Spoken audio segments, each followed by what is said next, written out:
ప్రభువైన యేసుక్రీస్తు నామములో మీకు అందరికీ వందనాలు సమర్పిస్తున్నాను. ఇవాళ అపోస్తలుల బోధకు సంబంధించినటువంటి ఒక ముఖ్యమైన అంశాన్ని పరిశీలన చేస్తున్నాం. అదేమిటంటే చాలా మంది ఇప్పుడు సంఘాల్లో బోధలన్నీ చేస్తూ ఉన్నారు. సంఘాల్లో బోధలు చేస్తూ ఉన్నప్పుడు అపోస్తలుల బోధకు సంబంధించిన ప్రత్యేకమైనటువంటి అంశం ఒకటి ఉందని మనుషులు గుర్తించకనే అపోస్తలుల బోధ అనుకుంటూ అబద్ధ బోధలు చేస్తూ ఉండడం అనేది మనం గమనించగలం. వాస్తవమైన విషయం ఏమిటంటే సంఘ బోధకులు అలా బోధించడం ద్వారా సంఘ బోధకులు అతలాకుతలమైన బోధన అపోస్తలుల బోధ అని చెప్పడం ద్వారా విశ్వాసులు ఆ బోధని అపోస్తలుల బోధ అని భ్రమపడటం. అదేవిధంగా ఇప్పుడు బైబిల్ స్టడీ చేసేటువంటి విద్యార్థులు ఉంటారు. ఈ విద్యార్థుల్లో వాళ్ళకి ఎలా చదవాలో తెలియని పరిస్థితుల్లో వాళ్ళ యొక్క మనసుల్లో కూడా సరే కళంకమైనటువంటి బోధను బోధించి దానికి అపోస్తలుల బోధ అని పేరు పెట్టడం ద్వారా ఏం జరుగుతుందని అంటే అపోస్తలుల బోధ అంటే ఇది అని గుర్తించే విషయంలో అది మనకు చిక్కుముడిగా మారుతూ ఉంది. సో అటు బోధకులు, ఇటు విశ్వాసులు, బైబిల్ కళాశాల లాంటివి పెట్టుకునేసి చదివేటువంటి విద్యార్థులు అయితేనేమి, ఇతరత్ర ప్రజలైతేనేమి అపోస్తలుల బోధ అంటే ఏమిటో అర్థం కాని ఒక చిక్కుముడిగా వాళ్ళకే మిగిలిపోతూ ఉంది. కారణం ఏమిటనంటే మతాచార బోధలను బట్టి ధర్మశాస్త్రాన్ని కలిపిన బోధను బోధించి దానికి అపోస్తలుల బోధ అని పేరు పెట్టడం కారణం ముఖ్యంగా. అయితే ఈ విషయం మనకు బాగా అర్థం అవ్వాల్సినటువంటి పరిస్థితి ఉంది. అపోస్తలుల బోధ 66 పుస్తకాల్లో పొందుపరచలేదు, 66 పుస్తకాల్లో స్ప్రెడ్ అవ్వలేదు. ఏమన్నాను చెప్పండి? అపోస్తలుల బోధ 66 పుస్తకాలలో రాయబడలేదు, 66 పుస్తకాల్లో రాయబడలేదు. నేను ఎందుకు ఈ తీవ్రమైనటువంటి మాటను చెప్పాను? ఇది చాలా తీవ్రమైనటువంటి మాట. 66 పుస్తకాల్లో లేదని అంటే మరి ఇంతకాలం చేసిన బోధలు 66 పుస్తకాలను బట్టి పెద్ద పెద్ద బోధకులు చేసిన బోధలు ఏమైపోవాలి? గత 2000 సంవత్సరాలుగా చేసినటువంటి ఇన్ని సంవత్సరాల బోధలు, 1000 సంవత్సరాల బోధలంతా ఏమైపోవాలి? ఇన్ని మంది ప్రజలు, కొన్ని లక్షల కోట్ల మంది ప్రజలు బ్రతికిపోయారు ఈ 2000 సంవత్సరాల కాలం పాటు. ప్రస్తుతమే దాదాపు 1000 కోట్ల మంది ప్రజలు ఈ భూలోకంలో ఉన్నారు. వీళ్ళందరూ అప్పుడు నరకమే వెళ్ళిపోతారా? ఎట్లాగా? వీళ్ళందరూ కూడా సరే ఒక 100 మంది తప్ప, మనం ఒక 100 మందో 120 మందో ఉంటాం. ఈ 120 మంది తప్ప మిగిలిన వాళ్ళు 100 కోట్ల మంది 1000 కోట్ల మంది నరకానికి వెళ్ళిపోతారా? అదెట్లా దేవుడు పంపించేయగలడు అని ఈ లాజికల్ బేస్డ్ ఆలోచన విధానాలను బట్టి మానవ జాతి నమ్మిన సిద్ధాంతాన్ని బట్టి వెళ్ళిపోవడం జరుగుతూ ఉంది తప్ప ఇక్కడ మనం ఇలాంటి 1000 మందిని 1000 కోట్ల మందిని లేదా 1,00,000 కోట్ల మందిని లేదా కోట్ల మందిని దేవుడు నరకాన్ని పంపించేస్తాడా, అంత క్రూరుడా అనే ఒక ఎమోషనలైజ్డ్ ఆలోచన విధానాలు ఇక్కడ పనికిరాదు. ఎప్పటికీ కూడా సరే వాక్యం దగ్గరికి వస్తే ఈ ఎమోషన్స్, ఈ బంధాలు, బంధుత్వాలు ఇవన్నీ పనికిరావు. ఒక రక్షణ విషయంలోనే బంధాలను బట్టి మనం ప్రేమ కలిగి ఉండడమో, రక్షణ విషయంలో మనం బంధాన్ని ఏర్పాటు చేసుకోవటమో, కుటుంబాన్ని నడిపించడమో లాంటి కార్యక్రమాలు చేయాలి తప్ప ఈ భౌతికమైనటువంటి సంబంధ బాంధవ్యాలను బట్టి మనం ఏమి చేయలేము. కాబట్టి ఇట్లాంటి ఎమోషన్స్, లాజికల్ బేస్డ్ ఆలోచన విధానాలు ఇవన్నీ పక్కన పెట్టేసి అపోస్తలుల బోధకు సంబంధించి 66 పుస్తకాలలో అపోస్తలుల బోధ అన్నది 66 పుస్తకాలలోనూ పొందుపరచబడలేదు అనేటువంటి ఈ తీవ్రమైనటువంటి స్టేట్మెంట్కి తగిన లేఖన భాగాలను మనం పరిశీలన చేయబద్ధమై ఉన్నాం. ఇంతకు ముందు కూడా మనం మొట్టమొదటి సందర్భాల్లో ఆలోచన చేసాం. ఇది రెండవసారి మీ ముందు ఉంచుతూ ఉన్నాను.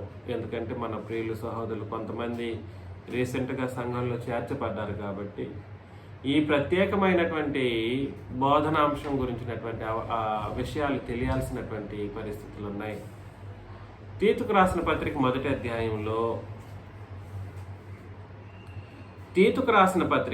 అధ్యాయంలో మొదటి వచనం నుండి 5 వచనాలు మనం చదివినప్పుడు, తీతుకు రాసిన పత్రిక మొదటి అధ్యాయం 1 నుండి 5 వచనాలు మనం చదివినప్పుడు నేను చదివేస్తాను. దేవుడు ఏర్పరచుకున్న వారి విశ్వాసము నిమిత్తమును ఆ మాటనే మనకెంతో ఎక్కడికో వెళ్ళిపోతుంది. దేవుడు ఏర్పరచుకొనిన వారి విశ్వాసము నిమిత్తమును నిత్య జీవమును గూర్చిన నిరీక్షణతో కూడిన భక్తికి ఆధారముకు సత్య విషయమైన అనుభవ జ్ఞానము నిమిత్తమును దేవుని దాసుడును యేసుక్రీస్తు అపోస్తలుడైన పౌలు మన అందరి విశ్వాస విషయంలో నా నిజమైన కుమారుడగు తీతుకు శుభమని చెప్పి వ్రాయునది. కాబట్టి అపోస్తలుడైన పౌలు రాస్తూ ఉన్నాడు, దేవుడు ఏర్పరచుకున్న వారి విశ్వాసం నిమిత్తం రాస్తున్నాడు. పాయింట్ 1 ఏమిటంటే ఎవరి విశ్వాసం కోసం రాస్తున్నాడంట? ఏర్పరచుకొనిన వారి విశ్వాసం. నేను గతంలో కూడా సరే మీకు 2 ముఖ్యమైనటువంటి మాటలను వివేచించమని మీకు హెచ్చరిక చేశాను. 1 పిలువబడిన వాళ్ళు, 2 ఏర్పరచబడిన వాళ్ళు. పిలువబడిన వాళ్ళు ఎవరు?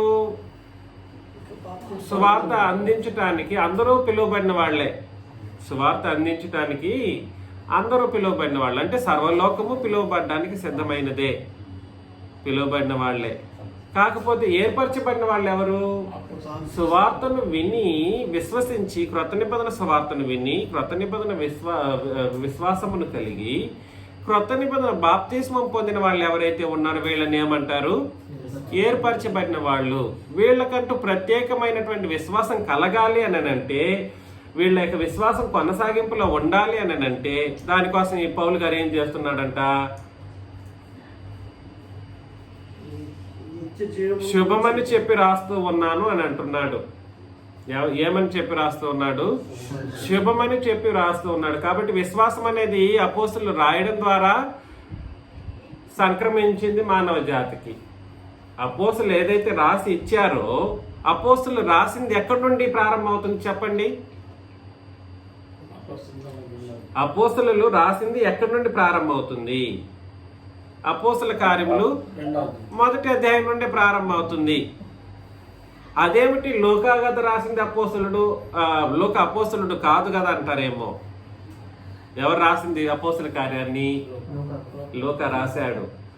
కానీ ఎలా రాశాడు అపోస్తలుడు? అపోస్తలుడు కాకపోయినా ఎలా రాశాడు? అది అపోస్తల బోధలో భాగం ఎలా అవుతుంది? పరిశుద్ధాత్మ ప్రేరణ. అలా కాదు, అట్లా చెప్పకూడదు. అందరూ పాత నిబంధనలో పరిశుద్ధాత్మ ప్రేరేపణతోనే రాయబడింది. కాబట్టి అపోస్తలుల బోధ అంటే మనకు అర్థం తెలియాలి. నేను ఇంతకు ముందు కూడా మీకు తెలియజేశాను, మీరు మర్చిపోతూనే ఉంటే it is not my fault, నా తప్పు కాదు. కాబట్టి చివరి అధ్యాయంలోకి వెళ్ళిపోదాం. అపోస్తల కార్యములు 28వ అధ్యాయంలో అక్కడ వివరణ ఇచ్చేస్తాడు. నేను అమాన్షియోస్ అనేటువంటి ఒక పదం కూడా ఉపయోగించాను, మీకు ఎవరికి గుర్తులేదా? అమాన్షియోస్ అనేటువంటి ఒక పదాన్ని నేను ఉపయోగించి మీకు తెలియచేశాను. అక్కడ ఎవరు ఆ పత్రికను రాసినట్లుగా ఎవరి యొక్క నేతృత్వంలో రాశారనే ఒక విషయం మనకు తెలియజేస్తుంది. 30వ వచనం 28, 30. 28 నుండి కూడా చదవచ్చు. కాబట్టి దేవుని వలనైన ఈ రక్షణ అన్యజనుల యొద్దకు పంపబడి ఉన్నదని తెలుసుకొందురు గాక, వారు దాన్ని వింటారు. పౌలు పౌలు 2 సంవత్సరములు పూర్తిగా తన అద్దెంట కాపురముండి తన యొద్దకు వచ్చిన వారందరినీ సన్మానించి ఏ ఆటంకమును లేక పూర్ణ ధైర్యముతో దేవుని రాజ్యమును గురించి ప్రకటించుచు. యేసుక్రీస్తును గూర్చిన సంగతులు బోధించుచుండెను. కాబట్టి ఎవరు ఇది చేసి ఎవరి గురించి మాట్లాడుతుంది వచన భాగం? పౌలు గురించి. పౌలు అపోస్తలుడా కాదా? అపోస్తలుడు. అతను చేసిన పనులు ఏమై ఉన్నాయో, అతను ఏమేమైతే బోధించాడో ఆ బోధనలన్నీ కూడా సరే అపోస్తల కార్య గ్రంథంలో రాయబడింది. అదేవిధంగా 12 మంది అపోస్తలు ఏర్పాటు చేసుకోవడంలో కూడా సరే అపోస్తలు ఏం ప్రకటించారో దాన్నే రాశాడు లూకా. ఎవరు ప్రకటించిన దాన్ని లూకా రాశాడు? అపోస్తలు ప్రకటించింది ఇలా ప్రకటించారు, ఇలా చేశారని రాశారు. కాబట్టి ఆ ప్రకటన ఏమంటారు? అపోస్తలుల బోధ అంటారు. ఏమంటారు? రాసిన వ్యక్తి గురించి కాదు, ఇక్కడ రచయిత గురించి కాదు ఊగలాడాల్సింది. రచయిత కాదు ఇక్కడ ఊగలాడాల్సింది. ఒకడు రచయిత గురించి ఊగలాడాడు వైజాగ్ లో. రచయితల గురించి వద్దు నాయన. నువ్వు చూపించాలంటే అపోస్తలుని చూపించు. ఎందుకనంటే అపోస్తల అధికారాన్ని బట్టి క్రొత్త నిబంధన బోధ అనేది బయలుపాటులోకి వచ్చింది. అది తండ్రి అయిన దేవుడు వాళ్ళకి మాత్రమే ఇచ్చినటువంటి అధికారం. అది వాళ్ళకి మాత్రమే ఉంటుంది. అది ప్రత్యేకమైనటువంటిది. ఆ అధికారం నీకు నాకు ఇంకెవరికి లేదు. లోకాకు కూడా లేదు ఇంకా చెప్పాలంటే. లేదా పాత నిబంధనలో మార్కు కూడా లేదు. పాత నిబంధన మార్కు ఏది అది? ఏ నిబంధన అది? ధర్మశాస్త్ర నిబంధన. కాబట్టి నేనేం చెప్పడానికి ప్రయత్నం చేస్తున్నానంటే మరలా ఇక్కడికి వచ్చేస్తాం. తీతుకు రాసిన పత్రికలో నిత్య జీవమును గూర్చిన నిరీక్షణతో కూడిన భక్తికి ఆధారముకు సత్య విషయమైన అనుభవ జ్ఞానం నిమిత్తం దేవుని దాసుడును యేసుక్రీస్తు అపోస్తలుడైన పౌలు మన అందరి విశ్వాస విషయంలో అని అంటే అందరి విశ్వాసం అని అంటే ఎవరి గురించి మాట్లాడటం జరుగుతుంది? మన అందరి విశ్వాసం అని అంటే సంఘము. అందులో ఎవరైనా ఉండొచ్చు. ఇశ్రాయేలీలు ఉండొచ్చు, అన్ని జనుల్లో నుండి వచ్చిన వాళ్ళు ఉండొచ్చు, పాపుల్లో నుండి వచ్చిన వాళ్ళు కూడా ఉండొచ్చు. ఎవరైనా కావచ్చు. కాబట్టి అందరూ అని అన్నప్పుడు అది ఏ నిబంధనకు సంబంధించిన మాట? సమస్త జనులు, సర్వలోకము, సర్వ సృష్టి. ఈ మాటలన్నీ ఏ నిబంధనకు పరిమితం చేయాల్సినటువంటి అవసరం ఉంది? క్రొత్త నిబంధనకు. ఇశ్రాయేలీలు అన్నారనుకోండి, ఇశ్రాయేలీలు అని అన్నారనుకోండి, అది ఏ నిబంధనకు సంబంధించింది? ధర్మశాస్త్రానికి సంబంధించినటువంటి పాత నిబంధనకు సంబంధించినటువంటి సంగతి. 3వ వచనంలో నా నిజమైన కుమారుడగు తీతుకు శుభమని చెప్పి వ్రాయినది. ఆ నిత్య జీవమును అబద్ధమాడనేరని దేవుడు అనాది కాలమందే వాగ్దానం చేసిన గాని ఇప్పుడు, అనాది కాలము ఇప్పుడు, 2 మాటలు టైం ఫ్రేమ్ గురించి మాట్లాడుతూ ఉన్నాడు. అనాది కాలం అంటే ఎప్పుడండి? ఆదికి ముందు. ఆది అంటే ప్రారంభం, అనాది అంటే ప్రారంభానికే ముందు. అంటే భూమి, సూర్య, చంద్ర, నక్షత్రాలు ఇవేవి లేనప్పుడు. అనాది అని అంటే సూర్య, చంద్ర, నక్షత్రాలే సృష్టించబడక మునుపు, నిత్యత్వములో అని అర్థం అన్నమాట. Negative infinitive. కాబట్టి దేవుడు అనాది కాలం అందే వాగ్దానం చేశాడు. ఎవరికి? తాను ఏర్పాటు చేసుకున్నటువంటి పరిశుద్ధ ప్రజలకు, విశ్వాసులకు. వాళ్ళు ఎట్లుంటారంటే నిత్య జీవం గురించిన నిరీక్షణతో బ్రతుకుతారంట భక్తిగా భూమి మీద. దానికి సత్య విషయమైనటువంటి అనుభవ జ్ఞానం వాళ్ళకి కలగాలి. పరలోకం పోవాలి, దాని కొరకు నిరీక్షణతో భూమి మీద భక్తితో బ్రతుకుతారు. దానికి ఆధారం ఏమిటి? భక్తికి ఆధారం ఏమిటంటే సత్య విషయమైనటువంటి అనుభవ జ్ఞానం. అది కలగాలంటే నేను రాయాలి. ఎవరు? నేనన్న ఆ వ్యక్తి ఎవరు? పౌలు నేను నీకు రాసి శుభమని చెప్పి రాస్తున్నానని అని చెప్పుకుంటూ వస్తూ, ఆ నిత్య జీవమును అబద్ధమాడనేరని దేవుడు అనాది కాలమందే వాగ్దానం చేసిన గాని ఇప్పుడు మన రక్షకుడైన దేవుని ఆజ్ఞ ప్రకారం నాకు అప్పగింపబడిన సువార్త ప్రకటన వలన తన వాక్యమును చదవండి, ఆ మాటను మాత్రం చదవండి. యుక్త కాలములయందు బయలుపరిచెను. యుక్త కాలములయందు తన వాక్యాన్ని యుక్త కాలములయందు బయలుపరిచెను. పరలోకం పోవటానికి, నిత్య జీవానికి నడిపించటానికి నీకు అనుగ్రహించబడినటువంటి వాక్యం యుక్త కాలమందు బయలుపరచబడింది తప్ప అపోస్తలుల ద్వారా ధర్మశాస్త్రంలో వెతికామనుకో ఎప్పుడు రావాలో అప్పుడే వస్తుంది ఆ వాక్యం. అంటే అపోస్తలుల ద్వారా వచ్చిందని దాని అర్థం అన్నమాట. యుక్త కాలంలో అంటే కాలాన్ని టైం ఫ్రేమ్ ఇప్పుడు అని అన్నప్పుడు అదే యుక్త కాలం అని అర్థం అన్నమాట. అంటే అపోస్తలుడు రాస్తున్న సమయానికి అపోస్తలులకి అందించబడినటువంటి సమయానికి వాళ్ళు ఏమైతే బోధించారో ఆ బోధ బయలుపాటులోకి వచ్చింది. ఆ బోధను బట్టి బ్రతికేవాడు సత్య విషయమైన అనుభవ జ్ఞానాన్ని పొంది ఉంటాడు. అదేవిధంగా భక్తిని ఆ వాక్యాన్ని బట్టి భక్తిని ఎవరైతే కలిగి ఉంటారో వాళ్ళకి ఏముంటది, నేను పరలోకం పోతాను, నిత్య జీవానికి వెళతానన్నటువంటి ఒక నిరీక్షణ అనేది వాళ్ళకు ఉంటది. ఆ నిరీక్షణకు తగినట్లుగానే దేవుడు కూడా ఏం చెప్పేశాడంటే, నేను అబద్ధం ఆడేవాడిని కాదు, నిరీక్షణ నేను ఇస్తానంటే ఇస్తాను.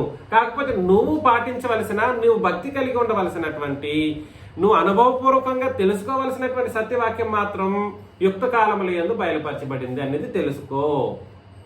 ఎప్పుడు? యుక్త కాలముల యందు. కాబట్టి నేను 66 పుస్తకాలను బట్టి భక్తిగా బ్రతికేసి పరలోకం పోతానంటే కుదురుతుందా? ఎక్కడికి రావాలి? క్రొత్త నిబంధనకు వచ్చేసేస్తేనే ఇక్కడ చెప్పబడినటువంటి లేఖన భాగం మనకు అర్థమవుతుంది. కాబట్టి అపోస్తలుల బోధ నేను ముందుగా చెప్పినట్లు నా స్టేట్మెంట్ని మరొకసారి మీకు తెలియజేస్తా ఉన్నాను. 66 పుస్తకాలలో అపోస్తలుల బోధ అనేది పొందుపరచబడలేదు. అది యుక్త కాలమందు అపోస్తలులకు బయలుపరచబడడం ద్వారా వెలుగులోనికి వచ్చింది. తండ్రి అయిన దేవుని నుండి, మన రక్షకుడైన ఈ క్రీస్తు యేసు నుండి, మ్యూట్లో పెట్టండి మరియదాస్ గారు. తండ్రి అయిన దేవుని నుండి, మన రక్షకుడైన క్రీస్తు యేసు నుండి కృపయు కనికరమును సమాధానమును నీకు కలుగును గాక. ఎవరెవరి నుండి చెప్పిన తర్వాత మ్యూట్లో పెట్టేసేవచ్చు. తండ్రి అయిన దేవుని నుండి, రక్షకుడైన క్రీస్తు యేసు నుండి కృప కనికరము సమాధానం నీకు కలుగును గాక. కాబట్టి ఒకడు క్రీస్తును తక్కువగా చేసుకుంటూ ఆరాధన చేయకూడదని చెప్పేటువంటి వాడికి క్రీస్తు నుండి కృప కనికరాలు వస్తాయా? సమాధానం వస్తుందా? రాదు. కాబట్టి సమాన భావన ఉండాలి. ఏమని? నీకు కృపను అనుగ్రహించే వారు ఎవరెవరు? తండ్రి అయిన దేవుడు. అదే పాత నిబంధనలో చదివారనుకోండి, కేవలం తండ్రి మాత్రమే. పాత నిబంధనలో ఆ తండ్రిని యేసుక్రీస్తు ఆరాధించారు. ఆ తండ్రి కృపని యేసుక్రీస్తు సహితం పొందుకున్నారు. ఆ కృపను బట్టి భూమి మీద బ్రతికారు. కృపా సంపన్నుడిగా మనుషుల యందు ఆయన బ్రతికారు. కాకపోతే నేను చెప్పడం విషయం ఏమిటనంటే, కొత్త నిబంధన సందర్భమే మారిపోతుంది, మొత్తమే మారిపోతుంది, ఆయన స్టేటస్ మారిపోతుంది. కాబట్టి ఈ క్రొత్త నిబంధన బట్టి భూమి మీద ఎవరైనా కూడా సరే భక్తి కలిగి ఉండవలసినటువంటి పరిస్థితి ఉంది. అది ఎప్పుడు పడితే అప్పుడు జరిగిన సందర్భం కాదు. యుక్త కాలముల యందు తగిన కాలమందు, యుక్త కాలం అంటే తగిన కాలమందు అపోస్తులు రాయడం మేరకును, అపోస్తులకి దేవుడు లేదా పరిశుద్ధాత్ముడు లేదా ప్రభువైన క్రీస్తు యేసు తెలియజేయడం మేరకును బయలుపాటులోకి వచ్చినటువంటి బోధ. ఏం బోధ? అపోస్తుల బోధ. 5వ వచనంలో, నేను నీకు ఆజ్ఞాపించిన ప్రకారం, చాలా చాలా ఇంపార్టెంట్. నేనంటే ఎవరు? పౌలు, అపోస్తలుడైన పౌలు. నీకు అంటే ఎవరు? తీతు. నేను నీకు ఆజ్ఞాపించిన ప్రకారం నీవు లోపముగా ఉన్న వాటిని దిద్ది. కాబట్టి ఎక్కడ ఏ ఆజ్ఞల దగ్గరికి రావాలి ఇప్పుడు లోపాలు దిద్దుకోవటానికి?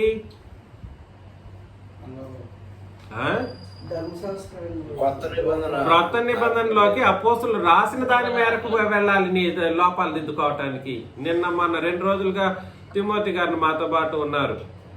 ప్రతి దానికి సామెతల గ్రంథానికి వెళ్తాడు, కీర్తనల గ్రంథానికి వెళ్తాడు. కాదు నాయన, అది అక్కడ వెళ్ళొద్దు, అది ఆజ్ఞలుగా మనకు కాదని అంటే అక్కడికే తిరిగి చుట్టుకుంటూ వెళ్తాడు. కొత్త కాబట్టి ఆయన అలా ఉన్నారు కాబట్టి పర్లేదు, నో ప్రాబ్లమ్స్ అట్ ఆల్. ఇప్పటికైనా మార్చుకోవాల్సినటువంటి పరిస్థితులు ప్రతి ఒక్కరికి ఉంది. తిమోతి గారికే కాదు, రేపొద్దున శేషు గారు అన్నా నేను అదే మాట అంటాను. ఏ మరియదాస్ గారు వయసు వ్యత్యాసాన్ని నేను చూడండి. మరియదాస్ గారు అంటే కూడా బ్రదరు అట్లా చేయకూడదండి అంటాను ఖచ్చితంగా. ఏ బెంజమిన్ గారు అన్నా ఒప్పుకోను ఖచ్చితంగా. It never considered to be the consider to be the truth. అది సత్యం కాదు. సత్యం ఏమిటనంటే, నాయన నేను నీకు ఆజ్ఞాపించినటువంటి, అంటే అపోస్తులు నేను అన్నప్పుడు ఒక పౌలు రాసిందే కాదు, అపోస్తులు రాసినటువంటి ఆ లేఖన భాగాలను ఏమని నిలబడండి, ఏమని మనం ఏమని లోపాలు దిద్దాలి? ఆజ్ఞలని. నేను నీకు ఆజ్ఞాపించిన ప్రకారం నీవు లోపముగా ఉన్న వాటిని దిద్ది ప్రతి పట్టణంలోనూ పెద్దలను నియమించు నిమిత్తమే నేను క్రేతులో నిన్ను విడిచి వచ్చి తిని అని అన్నాడు అనమాట. కాబట్టి లోపాలను దిద్దటానికి ప్రత్యేకమైన ఆజ్ఞలు ఉన్నాయి. అది మేము రాసాం, అపోస్తలమైనటువంటి మేము రాసాం. కానీ నువ్వు లోపాలు దిద్దడానికి ప్రతిసారి అక్కడికి వెళ్ళాల్సిన అవసరము లేదు. ఇది యుక్త కాలం ముందు బయలుపరచబడింది, మాకు దేవుడు అనుగ్రహించడం ద్వారా బయలుపరచబడింది. ఉదాహరణకు దొంగతనం చేయకూడదు. ఈ ఆజ్ఞ ధర్మశాస్త్రంలో ఉంది, లోకములో ఉంది, అన్నీ ఉంది, అన్ని చోట్ల ఉన్నాయి. ఒక బైబిల్ చెప్తేనేనా, ఒక ధర్మశాస్త్రం చెప్తేనేనా కాదు. కానీ ఆ ఆజ్ఞను అపోస్తులు రాశారా? ఎస్, రాశారు. అపోస్తులు కూడా దాన్ని రాశారు. అపోస్తులు కూడా అనడం తప్పు, కానీ అపోస్తులు ప్రత్యేకమైనటువంటి ఆజ్ఞను మనకు జారీ చేశారు. సంఘంలో ఉన్న వాళ్ళు దొంగిలించకూడదన్నటువంటి ఒక సంగతిని ఆజ్ఞగా స్వీకరించడానికి ఏ ఇతర మత గ్రంథాలో లేదనంటే లోకములో చట్టమో లేదా ధర్మశాస్త్రమో వాడడానికి వీల్లేదు. ధర్మశాస్త్రము వాడడానికి వీల్లేదు. ఎందుకు వీల్లేదు? సరిది లోపం. అది దొంగిలించడం ఒక లోపం. పరిశుద్ధుని దగ్గర దొంగతనం అనేది ఉండొచ్చా? కొంతమంది నవ్వులాటకు కూడా దొంగతనం చేస్తూ ఉంటారు. ఎట్లాగా? నవ్వులాటకు కూడా దొంగతనం చేస్తూ ఉంటారు. దొంగతనం చేసి దాన్ని నవ్వేసి కవర్ చేసే వాళ్ళు కూడా చాలా మంది ఉంటారు. సంఘంలో పరిశుద్ధులుగా బ్రతకవలసినటువంటి వాళ్ళు అలాంటి నవ్వులాటకి కూడా సరే, నవ్వులాటకి కూడా అబద్ధాలు చెప్తా ఉంటారు. నవ్వులాటకి కూడా సరే అబద్ధం అనేది ఉపయోగించకూడదు. మిమ్మల్ని ప్రేమతో నేను హెచ్చరిస్తున్నాను. ఇలాంటి తప్పులు నాలో కూడా ఉండుండొచ్చు, ఉంటాయేమో. ఖచ్చితంగా మనం అందరం కలిసి సంఘముగా ఏం చేయాలి? ఈ లోపాన్ని ఎలా దిద్దాలి? అపోస్తులు మనకు ఆజ్ఞాపించిన నియమమును బట్టి. ఎలాగా? అపోస్తులు మనకు ఆజ్ఞాపించిన నియమమును బట్టి మాత్రమే మనం ఏం చేయాలి? లోపములను దిద్దాల్సినటువంటి పరిస్థితి ఉంది. ఎఫ్సి పత్రికలో 4వ అధ్యాయం 28. ఎఫ్సి పత్రిక 4:28లో దొంగిలవాడు ఇక మీదట దొంగిలక అక్కరగలవానికి పంచిపెట్టుటకు. అక్కరగలవానికి పంచి పెట్టాలంటే మనసు రాదండి. దొంగతనం అయితే ఎంతైనా చేస్తారు, కానీ క్రొత్త నిబంధన బోధ అలా చెప్పలేదు. దొంగిలించకూడదని చెప్పేసి వదిలిపెట్టలేదు, ఆజ్ఞాపించలేదు. అలాగా ఇతర మత గ్రంథాల్లో లేదా ధర్మశాస్త్రం దొంగిలించకూడదనే చెప్పింది.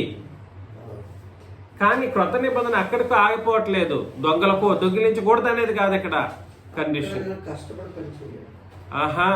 అక్కరగలవానికి పంచి పెట్టాలి. దొంగతనం చేసినోడు ఒకవేళ అలాంటి వాడు ఎవడన్నా ఉంటే లోపాన్ని సరిదిద్దుకొని ఏం చేయాలి? దొంగిలించడం ఆపేసి అక్కరగలవానికి పంచిపెట్టాలి. కాబట్టి దొంగిలించేవాడు అక్కరగలవానికి పంచిపెట్టే ఒక బుద్ధిని, ఒక జ్ఞానాన్ని తెలుసుకున్నాడు అనుకోండి అనుభవపూర్వకంగా, ఇంక దొంగిలించడం చేయగలడా?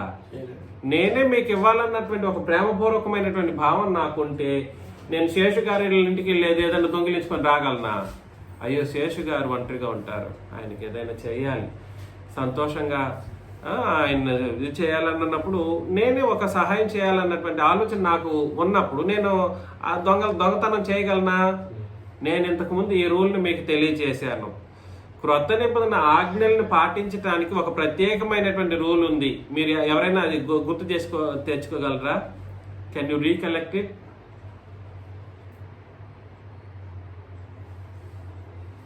రూల్ ఒకటి చెప్పాను, క్రొత్త నిబంధన ఆజ్ఞల్ని జరిగించడానికి రూల్.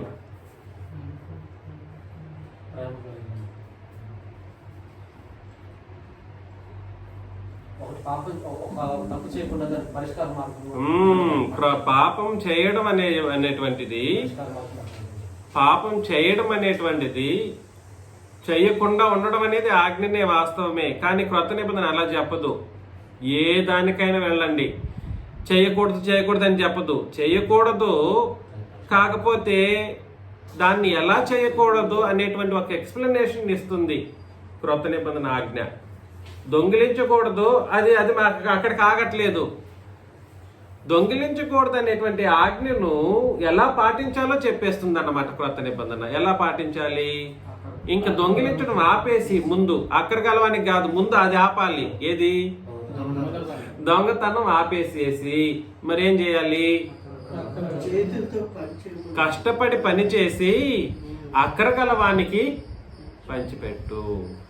ఇప్పుడు పనిలో నువ్వు బిజీగా ఉన్నావు అనుకో, దొంగతనం ఏమైపోతుంది? పనిలో బిజీగా ఉంటూ నువ్వు కష్టపడి పని చేసుకుంటూ సహోదరులకి లేదంటే సంఘంలో ఉన్న వాళ్ళకి చేయవలసినటువంటి కార్యాన్ని నువ్వు చేస్తూ ఉన్నప్పుడు దొంగతనం అనేది ఆటోమేటిక్గా ఆగిపోతుంది. అన్ని ఆజ్ఞలు మనకు క్రొత్త నిబంధనలు అలాగే ఉంటాయి.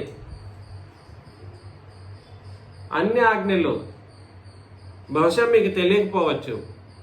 మనం ఇంకా నిబంధన ఈ సిద్ధాంతపరమైన విషయాలని ఎక్కువగా మనం పరిశీలన చేస్తూ ఉన్నాం. క్యారెక్టర్ చేంజింగ్కి సంబంధించి లక్షణాలు, మన యొక్క జీవిత విధానాలను మలుచుకునేటువంటి, సంపూర్ణతకు మలుచుకునేటువంటి పద్ధతులను ఇంకా వెళ్ళట్లేదు, అంత దూరం వెళ్ళట్లేదు, అంత వెళ్ళనివ్వట్లేదు. మీరు కూడా చెప్పింది మర్చిపోతూ ఉన్నారు. ఆ తర్వాత కొత్త సబ్జెక్ట్స్ బయటకు వస్తూ ఉన్నాయి, ఇవే వస్తూ ఉన్నాయి. నేను ఏది ప్రామాణికంగా ముందు చెప్పాలనుకుంటున్నానో అవే చెప్పుకుంటూ వెళ్తున్నాను. కానీ క్యారెక్టర్ చేంజింగ్కి మనం చాలా విషయాలు నేర్చుకోవాల్సింది ఉంది. సో నేను మీకు మొట్టమొదటి పాయింట్ ఏమిటనంటే, అపోస్తలుల బోధ ఏమిటి అంటే, యుక్త కాలముల యందు నిత్య జీవం నిమిత్తము దేవుడు ఏర్పాటు చేసుకున్న వాళ్ళకి మాత్రమే అనుగ్రహించబడినటువంటి బోధన ఏ బోధ అంటారు? అది ఎప్పుడు వచ్చింది? యుక్త కాలం అంతా వచ్చింది. ఆది కాలం నుండి కాదు, ఆది నుండి కాదు. కాకపోతే ఇది ఎప్పుడు నిర్ణయించడం జరిగిందంటే అనాదిలోనే నిర్ణయించడం జరిగింది. ఇలాంటి ఒక బోధ నేను దేవుని పిల్లలకు, నేను ఏర్పాటు చేసుకొని పోయే పిల్లలకు నేను అందించాలి. కారణం ఏమిటంటే వాళ్ళలో ఏముండాలి? నిత్య జీవానికి నేను అబద్ధం ఆడేవాడిని కాదని వాళ్ళకి తెలియాలి. వాళ్ళు కూడా అదే నిత్య జీవాన్ని కనిపెట్టుకోవాలి, నిరీక్షణతో ఎదురు చూడాలి. అర్థమవుతుందా నేను చెప్తున్న విషయం? 2 యూదా పత్రికలో, యోధా పత్రిక 3వ వచనంలో, ప్రియులారా మనకందరికీ కలిగే రక్షణను గురించి మీకు వ్రాయగలని విశేష ఆసక్తి గలవాడనై ప్రయత్నపడుతుండగా పరిశుద్ధులకు ఒక్కసారి అప్పగింపబడిన బోధ నిమిత్తము మీరు పోరాడవాలని మిమ్మల్ని వేడుకొనుచు మీకు వ్రాయవలసి వచ్చిన. మీకు ప్రేమతో ఒక మాటను తెలియజేస్తూ ఉన్నాను, గుర్తుపెట్టుకోండి. ఇది అవుట్ ఆఫ్ టాపిక్. ఇక్కడ పరిశుద్ధులకు ఒక్కసారి అప్పగింపబడిన బోధ అని అన్నాడు. పరిశుద్ధులు అని అంటే ఎవరు? వీళ్ళు అపోస్తలులు, శిష్యులు అనకండి, మరలా అదే చెప్తున్నారు. అపోస్తలులు అపోస్తలుని అనేక సందర్భాల్లో పరిశుద్ధులు అనే మాటతో సంబోధించడం అనేది జరిగింది. పరిశుద్ధులకు ఒకేసారి అప్పగించబడినటువంటి బోధ. ఎవరు అప్పగించారు? క్రీస్తు అప్పగించారు. ఎవరు అప్పగించారు? తండ్రి అప్పగించారు. ఎవరు అప్పగించారు? పరిశుద్ధాత్ముడు అప్పగించారు. ముగ్గురు యొక్క ప్రమేయంతోనే అపోస్తలులకి బోధ అన్నది ఏం చేయబడింది? అప్పగించబడింది. ఎన్నిసార్లు? అంటే అపోస్తలుల బోధ ఎన్నిసార్లు అప్పగించబడింది? చెప్పండి గట్టిగా. ఏం నిద్రపోతున్నారు? ఎన్నిసార్లు అప్పగించబడింది? Just one time it is been given to apostles. అపోస్తలులకి ఒక్కసారి మాత్రమే అప్పగించబడినటువంటిది ఈ బోధ. బోధ ఒకేసారి అప్పగించబడింది అంటే అర్థం ఏమిటి? దానికి మించిన బోధ ఇంకోటి ఏది రాకూడదు. వీళ్ళే అంటారు ఏమని? ప్రకటన గ్రంథంలో వచనాలను చదివేసి అందులో ఏది ఒకటి కలపకూడదు, అందులో ఏది ఇంకొకటి తీసేయకూడదు, ఉన్నదాన్ని తీసేయకూడదు, లేని దాన్ని కలపకూడదు అని అంటారు. చూసేదంతా అదే పని, చేసేదంతా అదే పని. కలపకూడదు, తీసివేయకూడదు. నేను అదే కదా చెప్పింది ఇంతకు ముందు కూడా మీకు. ప్రకటన గ్రంథంలో కలపకూడదు, తీసివేయకూడదు అనేది ఎవరిని ఉద్దేశించినటువంటి సంగతి?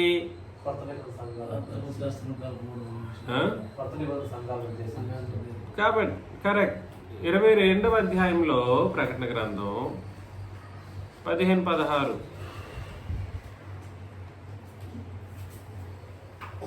ప్రకటన గ్రంథం 22 చివరి అధ్యాయం 15-16. సంఘముల కోసము ఈ సంగతులను గూర్చి మీకు సాక్ష్యం ఇచ్చుటకు. ఎవరి కోసమండి? ఏంటి అందరూ నిద్రపోతున్నారు? రమేష్ ఏమయ్యారు? రమేష్ గారు, రమేష్ సుబ్బలమ్మ, సారీ, ఎవరి కొరకు రాస్తున్నాడు? మీరు కానీ మొదటి అధ్యాయంలోనే, ప్రకటన గ్రంథం మొదటి అధ్యాయంలో చదివినా ఇది సంఘముల కోసమని అంటాడు. సంఘముల కోసం నేను రాస్తున్నాను అంటాడు. చివరి అధ్యాయంలో కూడా ముగించేటప్పుడు కూడా సరే దేనికోసం రాస్తున్నానని అన్నాడు? సంఘముల కోసం రాసిన సాక్ష్యం ఇదే అని అన్నాడు. కాబట్టి ఇది ఈ బోధలో సంఘముల కోసం ఇచ్చినటువంటి బోధ ఎన్ని బోధ అయి ఉంటుంది? ఒకే బోధ అయి ఉంటుంది. మ్యూట్లో పెట్టాను బెంజమిన్ గారు. అపోస్తలుల ద్వారా ఇచ్చినటువంటి బోధ ఎన్నిసార్లు ఇవ్వబడింది? Just one time it is been given. ఒకేసారి అప్పగించబడింది. అంటే దాంట్లో ఏది కలపకూడదు, ఏది నువ్వు స్వతహాగా తీసివేయటానికి అవకాశమే లేదు. అంతటి అధికారం ఎవరికీ లేదు భూమి మీద.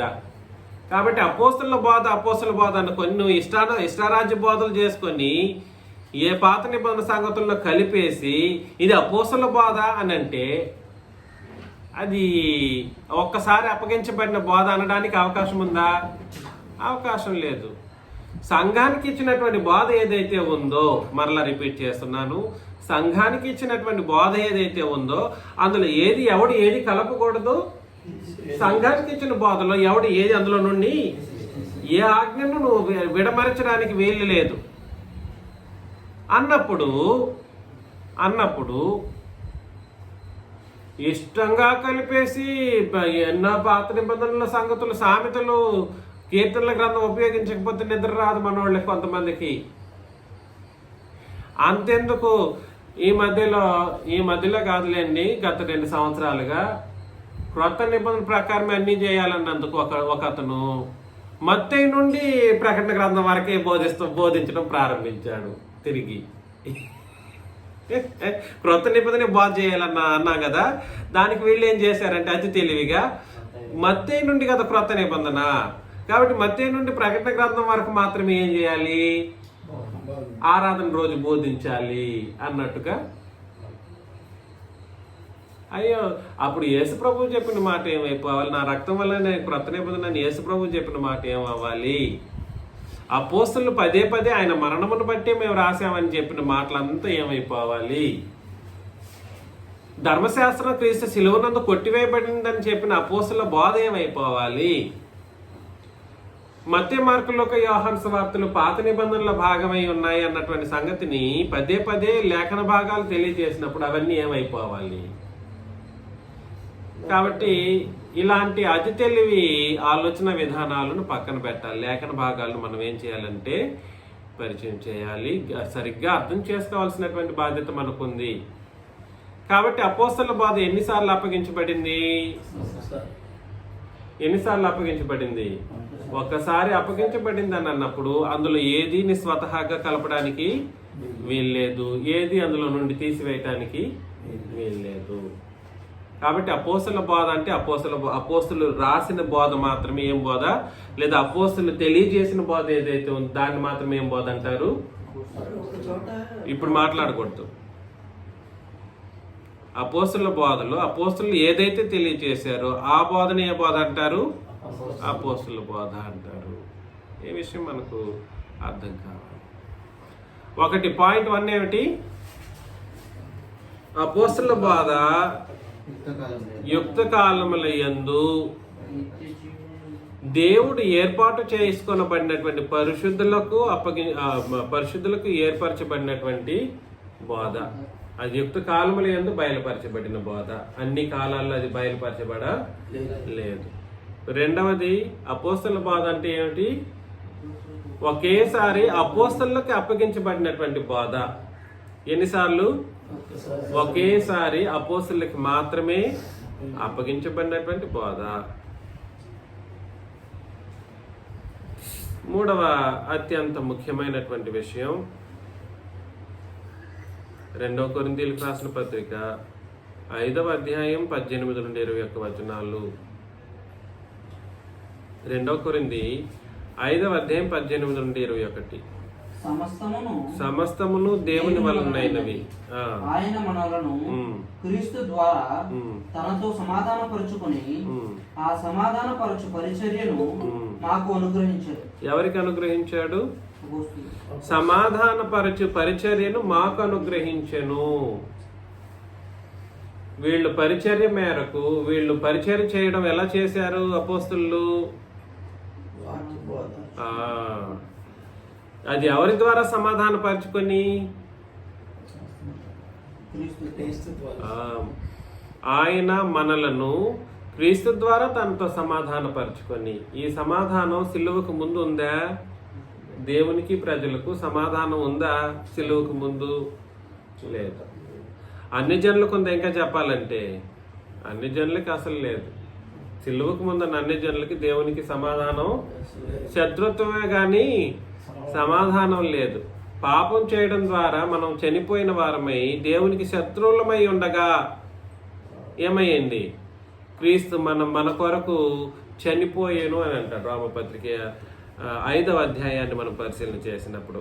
ఏదేమైనప్పటికీ ఇక్కడికే చదివేద్దాం. అదేమనగా దేవుడు వారి అపరాధములను వారి మీద మోపక క్రీస్తునందు సమాధానపరచుకొనుచు పరిచర్యను మాకు అనుగ్రహించును. ఆ సమాధాన వాక్యాన్ని మాకు అప్పగించునని అపోస్తులు తెలియజేస్తే, కాదు అపోస్తులారా పాత నిబంధనలో కూడా చెప్పేశాడంటే ఏమనాలి నేను? అపోస్తలులకే బోధ చేసే దౌర్భాగ్యపు స్థితిగతులు నేడు ఉన్నటువంటి బోధకులకి ఏర్పడింది. ఎవరికి అప్పగించారు? అది సమాధాన వాక్యం ఎవరికి అప్పగించారు? సమాధాన పరిచర్య ఎవరికి అనుగ్రహించబడింది? అపోస్తలులకి అనుగ్రహించబడింది. కావున దేవుడు మా ద్వారా వేడుకుంటున్నాడు, దేవుడే వేడుకుంటున్నాడు. ఏమని? మేము క్రీస్తుకు రాయబారులమై దేవునితో సమాధానపడుడని క్రీస్తు పక్షముగా మిమ్మను బ్రతిమాలుకొనుచున్నాం. కాబట్టి దేవుడే వేడుకుంటున్నాడు, మీరు నాతో సమాధానపడండి, శత్రువులుగా ఉండకండి, మిమ్మల్ని వేడుకుంటున్నాను అని. ఎవరి ద్వారా వేడుకుంటున్నాడంట? అపోస్తలుల ద్వారా. క్రీస్తుకు రాయబారులమై. రాయబారం అంటే అర్థం ఏమిటండి? Messenger, correct. Ambassador, mediator. రాయబారం పంపారు తండ్రిని దేవుడు. ఆ రాయబారం పంపాలంటే క్రీస్తు మరణించాల్సినటువంటి పరిస్థితి ఉంది. ఆయన మరణానంతరం ఎవరిని పంపారంట? అపోస్తలుని. దాన్ని ఏమన్నారంటే సమాధానపరచు పరిచర్య అని అన్నాడు. సమాధాన వాక్యమును బట్టి వీళ్ళు సమాధాన పరిచర్యను మాకు అప్పగించడం ద్వారా దేవుడే మిమ్మల్ని వేడుకుంటున్నాడయ్యా. ఆయన రాయబారం పంపడం ఏంటి? నాతో సమాధాన పడండి. శత్రువు అంటూ ఉంటే బలం కలిగిన వాడు ఏం చేయాలి? దండెత్తాలి. శత్రువు బలం కలిగిన వాడు ఏం చేస్తాడు? సమాధాన పడతాడు. దండెత్తుతాడు. బలమైన వాడిని నేను చెబుతున్న వ్యక్తి ఎవరు? బలమైన వాడు ఏం చేస్తాడు? దండెత్తి వెళ్తాడు, జయించేసి కొలగొట్టుకొని వచ్చేద్దామని చెప్పేసి. ఈ బలమైన దేవుడు, మహాదేవుడు, బలశాలి కలిగిన వాడు. ఆయన బలం ఎంతని మనం ఊహించలేనంత బలం. ఆయన చెప్తున్నాడు, ఎందుకురా మీరు అందరు ఇట్లా నాశనానికి వెళుతూ ఉన్నారు? నా కుమారుడు నీ కొరకు మరణించిన సంగతిని గుర్తించవా? వెళ్ళి చెప్పండి అపోస్తలులారా, మీరు అందరూ వెళ్ళి ఈ ప్రపంచానికి వెళ్ళి చెప్పండి, నాతో సమాధాన పడమని చెప్పండి. మీరు వేడుకోండి వాళ్ళని. అవసరమైతే వాళ్ళకి ఇక్కడ నరకపు స్థితిగతులు తెలియదు. అంత దౌర్భాగ్యంగా ఉంటుంది, అంత దారుణంగా ఉంటుంది పరిస్థితుల్లో అని చెప్పేసి దేవుడే వేడుకుంటున్నాడంట. ఇక్కడ పరిస్థితి అంత దారుణంగా ఉంటుంది కదా, కాబట్టి ఎందుకు ఈ మానవ జాతి నరకానికి వెళ్ళాలి అని సమాధానపరచు రాయబారులుగా పంపించి అపోస్తలుని పంపించారు తండ్రైన దేవుడు. సమాధానపడని క్రీస్తు పక్షముగా మిమ్మల్ని బ్రతిమాలు కొంచున్నాము. ఎందుకనగా మనం ఆయన యందు దేవుని నీతి అగునట్లు పాపమే ఎరుగని ఆయన క్రీస్తును మన కోసం ఏం చేశారు? పాపముగా చేశారు. పాపమే ఎరుగని ఆయన్ను మన కోసం పాపంగా చేశాడు. ఎక్కడ చేశాడు? సిలువలో చేశాడు. అందుకని సిలువ గురించినటువంటి సంగతులు కానీ క్రొత్త నిబంధన విషయాలు కానీ క్రీస్తు మరణం మీదనే ఆధారపడి ఉంటుంది. ఎటు చుట్టుకొచ్చినా అక్కడికి రావాల్సిందే. ఎక్కడికి? సిలువ దగ్గరికి రావాలి. క్రీస్తు మరణం దగ్గరికి రావాలి. తండ్రిని విశ్వసించాలన్నా, తండ్రి ఎవరో తెలియాలన్నా ఎక్కడికి రావాలి? సిలువ దగ్గరికి రావాలి. పరిశుద్ధాత్ముడు ఎవరో తెలియాలన్నా సిలువ దగ్గరికి రావాలి. సంఘం ఏమిటన్నా సిలువ దగ్గరికి రావాలి. నీతి సిలువ దగ్గరికి, విశ్వాసము సిలువ దగ్గరికి, ఆరాధన సిలువ దగ్గరికి. ప్రతి ఒక్కటి క్రీస్తు యొక్క సిలువ మరణమే కేంద్రంగా. అపోస్తలుల బోధ కాదు మొత్తం చెప్పాలంటే. ఆది కాండం నుండి ప్రకటన గ్రంథం వరకు కూడా సరే సిలువను కేంద్రంగానే రాయబడింది తప్ప మరి ఏదో విధానంలో రాయబడినది కాదు. కాకపోతే ఇక్కడ ఏర్పాటు చేయబడినటువంటి ప్రజలు పాటించవలసినది ఏ నిబంధన అంటే క్రొత్త నిబంధన. కాబట్టి నేను కూడా ఇవాళ మిమ్మల్ని అందరినీ బ్రతిమాలుతూ ఉన్నాను. మీరందరూ కూడా రాయబారం వెళ్ళాలి, చెప్పాలి. ఈ తీవ్రమైనటువంటి నరకము నుండి ఈ జనులందరూ రక్షించబడ్డానికి అపోస్తలు తండ్రి అపోస్తలుని రాయబారం పంపినట్లు కేవలం సమాధానపరచు సువార్తను ప్రకటిస్తూ పరిచయం చేయటానికి సిద్ధమవ్వండి. ఏ సత్యం అది? ఏ వాక్యము? సమాధానపరచు సువార్త. దేవునితో సమాధాన పడండి. బలవంతుడైన దేవుడు నశింపజేయాలంటే ఎట్లా చేయొచ్చు? అసలు ఆ సూర్యుడు లెక్క కూడా కాదు, అసలు పోల్చడానికి లేదు. సూర్యుడు ఎంత ఆయన మహాశక్తి ముందు సూర్యుడు పనికిరానోడు. ఆ పని కాదు, ఒక ధూళి లాంటోడు సూర్యుడే. ధూళి కంటే ధూళి లాంటోడు సూర్యుడు. ఆయన మహాశక్తి ముందు ధూళినే 100 రెట్లు తక్కువ చేసి అంతటి పరిస్థితుల్లో నువ్వు నేను ఎంత. కారణం ఏమిటంటే ఆయన నీలో ఆయనకు రూపాన్ని పెట్టాడు. ఆయనకు రూపాన్ని పెట్టాడు కాబట్టి నీ గురించి ఆయన పట్టించుకుంటున్నాడు. నిన్నటి దినాన అదే ఆలోచన చేశాం. మానవ జాతి యొక్క ఔన్నత్యపు స్థితి నిన్నటి దినాన సంపూర్ణంగా అర్థమై ఉండాల్సింది మనకు. ఎంత గొప్పవాళ్ళమో. ఇంతటి మానవ జాతి భూమి మీద బ్రతకడం కొరకు తన రూపాన్ని కలిగినటువంటి ప్రజలు మన రూపాన్ని అన్నప్పుడు దైవ రూపాన్ని కలిగి ఉండవలసినటువంటి ప్రజలు ఎవరైతే రాబోతారో అనగా సంఘంలో ఉన్న వాళ్ళకి మాత్రమే దైవ స్వరూపం అనేది ఉంటుంది. దేవుని స్వరూపం, దైవ స్వరూపం తేడా తెలుసు కదా ఏమిటి? దేవుని స్వరూపము, దైవ స్వరూపము. దైవ స్వరూపం అంటే తండ్రి యొక్కయు, క్రీస్తు యొక్కయు, పరిశుద్ధాత్మ యొక్కయు స్వరూపము మనలో ఉండడం, అది దైవ స్వరూపం. దేవుని స్వరూపము కేవలం తండ్రి అయిన దేవుని యొక్క స్వరూపం. ఇదే కదా నేను అంతా పరిశీలన చేసింది. ఏమంత అట్లున్నారు?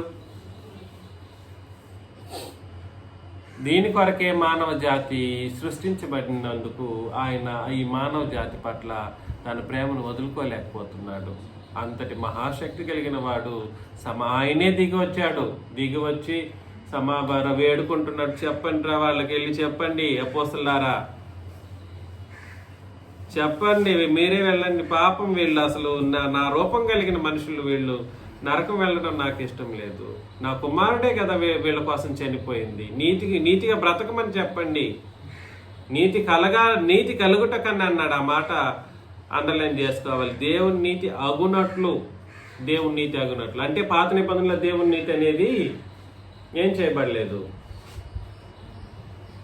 ఈ దేవుని నీతి ఏం చేయబడలేదు, బయలుపరచబడలేదు.